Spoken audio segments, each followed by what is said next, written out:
You've heard of a substitute teacher, but have you ever heard of a substitute sheriff? Look, the job market is tough right now, and finding work means getting creative. Hey, welcome to Stupid Movie Takes, where I go to the movies so you don't have to. I know, it's been a while. I've seen a lot of movies since my last upload, but have been running into a bit of a challenge. By the time I see a movie, digest it, put together a script, it's basically out of theaters. For anyone who's watching this, I want this to be something that isn't just a retrospective, but also something that can help them decide if they want to spend money on the movie. By the time I put together my thoughts on Shelby Oaks, Running Man, Project Hail Mary, there's just way fewer showings, if it's even still in theaters. Luckily, the movie theater across the street from my apartment recently rolled out a new promotion where tickets are made available for just $5 to see a currently unreleased film. The catch is that there's no one who knows what film the movie is until the opening credits, which means I had no idea what I was signing up for when I saw Normal this past week. I'll be honest, I had completely forgotten about this movie. I knew that Bob Odenkirk was in something, but I didn't know anything about it. So, this is a review for a movie that I had exactly zero expectations for going into. As a side note, the first showing booked out so well that they opened a second theater, and I was somehow the only person who bought a ticket for that second showing, meaning I had the entire theater to myself. I'm no stranger to seeing movies on my own, but this was a new experience to be just completely alone in a theater. If you plan on seeing this movie and haven't seen anything other than a poster or two, I'm going to come out and say it. Your mileage may vary. Spoiler warning, while this movie doesn't have any explicit sexual content and isn't absurdly vulgar, it has a considerable amount of violence, and with that is some fairly graphic injury, blood, gore, and death. To its credit, it does establish some tension before everything goes crazy, but ultimately turns into lengthy sequences that would almost definitely make Quentin Tarantino proud. This movie moves pretty slowly at first and then really fast towards the end, and I think my plot synopsis will show that. The film opens on a group of men struggling and shoving one another as they enter a room. Three of these men are put in front of a Yakuza crime boss who does them the great favor of sparing their lives in exchange for a show of loyalty, removing the tip of their pinky fingers. Two of them do so, while the third fails and is beheaded. The two survivors are tasked with going to America for some unknown reason. Where in America? Normal, Minnesota. We find Bob Odenkirk's Ulysses in a sheriff's uniform driving with one of his deputies, played by Billy McClellan. He's leaving a voicemail to his estranged wife and telling her about the town of Normal. Ulysses describes it as half abandoned, half nice, filled with good people that have small problems. The talk of the town is an upcoming parade and the successful renovation of the town hall, funded by the people of Normal. That wouldn't be noteworthy, but Ulysses points out that the roughly 1,900 residents raised nearly $17 million for a town hall. That's pretty impressive. Ulysses starts his day as we all do, in bed, but is haunted by visions of a young woman that have him lurch upright to wake. We learn he's been sleeping in a hotel outside of town and having a brief encounter with the town's moose drives into the station. Before starting the day's affairs, the sheriff looks into the reason why he's here in the first place: the death of former Sheriff Patterson. I think it's Patterson. We'll go with Patterson. He reviews the cause of death, a heart attack, while sitting in an armory that's got all sorts of tactical gear, assault rifles, and body armor.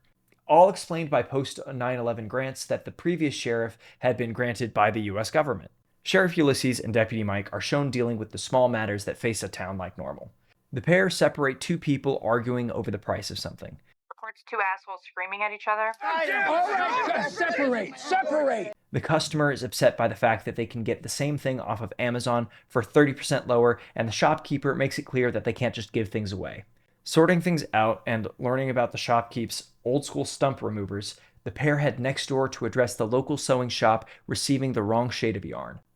She hails them over a CB radio and police scanner because the issue of mauve versus pink is an emergency to her. After writing Lena Headey's character Moira a parking ticket that just says "park better," Ulysses attends the former sheriff's funeral, held at a rather nice home. He sees the usual: photos of Sheriff Patterson with his wife and child, a trip to Japan with his friend, the town's doctor, and some rather cheery circumstances overall for a funeral. The eulogy given by Mayor Kibner, played by Henry Winkler, is quick and not exactly flattering.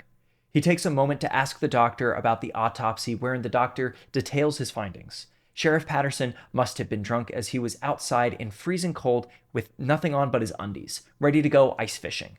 While discussing the sheriff, a person is turned away from the event by Deputy Blaine Anderson, played by Ryan Allen. After the services, he grabs a meal at Ernie's, a local eatery that has more Chekhov's guns mounted to the wall than it does patrons. All of these guns are presumably loaded.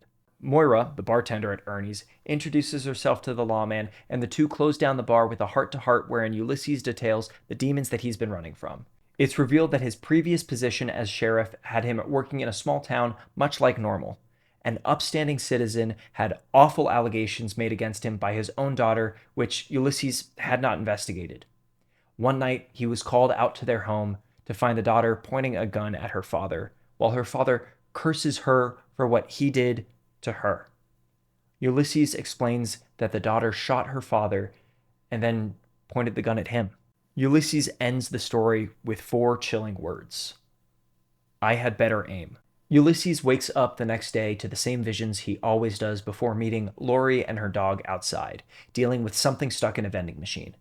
As Ulysses notices a man who backs away from him without saying anything, Lori tucks a gun behind her jacket and the pair go on their way, with Ulysses none the wiser.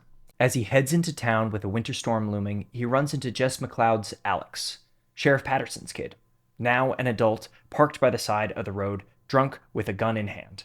Ulysses recognizes Alex as the one who was turned away from Sheriff Patterson's funeral and quickly realizes just how dangerous this is for Alex, trying to de-escalate and prevent them from doing the unthinkable. Quick side note, it's in this scene that we find out Alex is trans.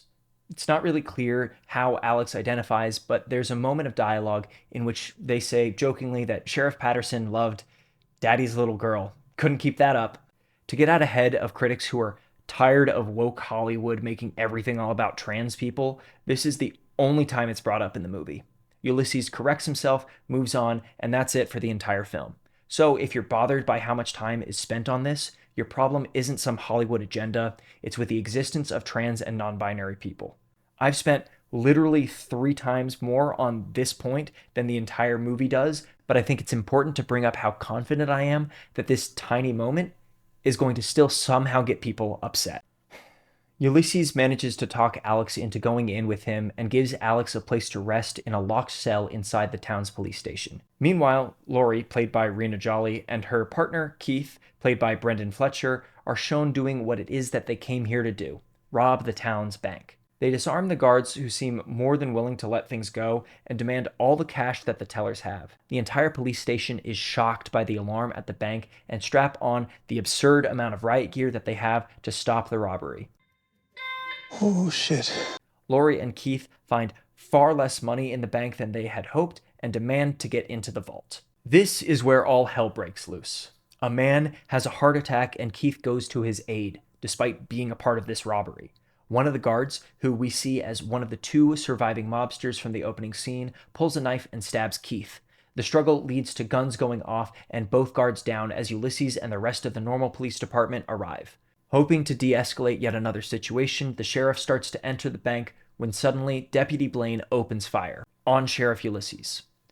He returns fire before dragging Lori and Keith into the vault where he discovers the town's big secret: why there seems to be something off with every little aspect of the town and what it is that made the entire police force panic. They're sitting on a literal truckload of Yakuza gold and guns. To make matters worse, the entire town is in on it and are willing to kill to protect the livelihood they make by protecting those ill-gotten gains. And because of how the vault's alarm has been wired, the Yakuza are alerted and are on their way to protect what's theirs. After a brief exchange, Ulysses sides with Lori and Keith as they fight for their lives. Using a grenade launcher, Ulysses blows up the mayor and clears a path for the group to fight their way to the police station. Jesus. That's not where I was aiming. If you've ever seen Hot Fuzz, much of the next section of the film is similar to that. Ulysses, Lori, and Keith killing their way through the townspeople in a variety of gruesome and somewhat hilarious ways. There's also a really small Easter egg that I think is meant to be a reference to Breaking Bad, but I'll leave it for you to find since I can't spoil everything in this movie. Plus, I might be wrong. Lori kills the woman from the sewing shop who's in on it. Ulysses kills the survivalist shopkeeper and uses the dynamite in his lockbox, the old school stump remover, to kill Deputy Mike and others in the crowd following them. The group get to safety in the police station, and Ulysses sends Laurie and Keith on their way to get help. After he decides to take a stand against the town full of criminals, he's ambushed by Moira. Sensing he lied to her, she asks for the real story about what happened at his previous position, and he comes clean about shooting the abusive father dead. Distracted, Moira gets too close to the bars of Alex's cell as she admits about her role in the death of former Sheriff Patterson. The town had planned to kill him because he wanted out of the conspiracy and wanted to restore his relationship with his child. Upon hearing this, Alex kills Moira moments before she can finish off Ulysses. The two devise a plan to get to the vault and hold the gold hostage until Ulysses can call for larger reinforcements. When the Japanese security guard / mobster lets him know that the Yakuza are on their way to kill them all, Ulysses hatches a plan. I say we play the hand that's been dealt to all of us, and maybe you get to keep the rest of your goddamn fingers. A frantic cleanup of the carnage ensues, carrying through the night as the town fabricates a story about what happened to trigger the Yakuza's alarm all the way in Japan. Content with the lies and finding their belongings in place as they arrive, the Yakuza and the movers and shakers of Normal decide to meet at Ernie's for a celebratory meal. Suddenly, a wayward champagne cork knocks a rifle off the wall, the gun goes off, and kills the Yakuza leader, causing a bloody shootout, leaving everyone save for Ulysses, Alex, and Deputy Blaine dead. The trio, their differences aside, pass some of Ernie's famous pie back and forth as they recover. Weeks later, Ulysses is on a new assignment in a much more temperate climate, and the town of Normal seems to have returned to normal, including a new Yakuza boss. The film ends with Ulysses leaving his estranged wife yet another voicemail, interrupted by her answering the phone. So that was a lot. But I gave such a detailed plot synopsis because this is a movie that makes the details matter. For a film that felt more than a little silly, the script does a good job of creating tension. I mentioned Chekhov's guns lining the walls of Ernie's because I think that the writing of the film does this masterfully. For the uninitiated, Chekhov's gun is a rule of narrative writing. Details should be important. Anton Chekhov's play, The Seagull, features a rifle prominently mounted on display. In the next act, the gun goes off. And the rule of Chekhov's gun is basically, if you go through the trouble of putting a gun in the story, it had better go off. And in that sense, there's so many little details within this film that matter. In the background of one scene, a worker can be heard complaining that there are instructions, but they're only in Japanese. Despite a tragic death, no one at Sheriff Patterson's service seems all that upset, and anyone who's paying close attention will catch that the doctor explained a cause of death that doesn't line up with the autopsy. I'm convinced that with a few more watches back, you'd find lots of similar details and bits of background. And I think it's done in a fairly clever way. The audience, even if only half paying attention, can sense that something is going on, but it's still a surprise when the vault opens and an obscene amount of wealth is inside. Basically, the threads of conspiracy are everywhere, and this movie sets that up wonderfully. The film is also funny. I think there's some good laughs here and there, but I also think that Odenkirk's performance pairs brilliantly with the writing. He's smooth and clever as an actor, and I think that the writing in the first half of the movie does a good job of playing to that. He's got a relaxed demeanor to his character, and the script shows just how at ease he is, which seems perfect for a town like Normal. The rest of the cast aren't on for much of the film, and while I think it was well written for Odenkirk, I don't think there's any groundbreaking performances. I thought Blaine Anderson was a bit weak at times. McClellan was overall so campy that I didn't believe he wouldn't have somehow screwed up the secret that is the Yakuza's money, and Lena Headey's camera time wasn't really extensive enough to weigh in on. I mentioned before that Quentin Tarantino would be proud, and while I can't speak for him, the film's over-the-top violence and gruesome deaths definitely seem to be inspired by the films that he's directed. If you're the sort to like blood and guts with a side of comedy, or comedy with a side of blood and guts, this movie has a ton of moments that just barely push you into the suspension of disbelief with how the violence is depicted. Bullets fly through multiple bodies and booths at the restaurant. Several people explode into a mess of innards and viscera, and at least one person is thrown across the room by a shotgun blast. Two major plot points that I didn't buy, and they've been bugging me. The mayor seems really eager to have Ulysses stick around and become a permanent fixture of the town.